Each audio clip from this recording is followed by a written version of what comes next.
Delhi police has banned Uber cab service from Delhi and an FIR has been registered against the company. Investigations into the operations of the taxi major now reveal that the company had zero interface with its drivers, many of whom were hired without any verification.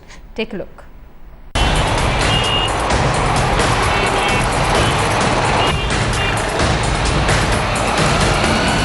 One of the world's hottest startups, estimated to be worth $40 billion,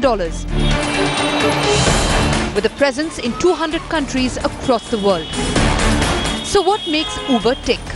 Download the Uber application on your phone, and this is in fact what the Uber app really looks like. So once you've signed in to the Uber application, it will pick up your location. So the location currently is Film City. From my current location, the closest Uber is 13 minutes away. If I tap on this, it will send me the name and the number of the driver. It will also send me the details of the vehicle that is coming to pick me up, and I can in fact track the movements of the driver through the smartphone app. So it is really simple to book in Uber.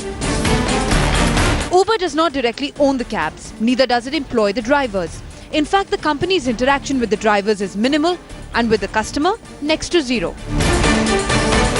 In upwardly mobile Delhi, Uber Fast became a revolutionary way to escape long waiting periods on the phone and repeat information like pick up and drop addresses. The human interface was done away with. I will prefer her to go with someone, not alone. I am cautious when I come to her. I will not recommend her. She's my wife. I'll never ask her to travel alone.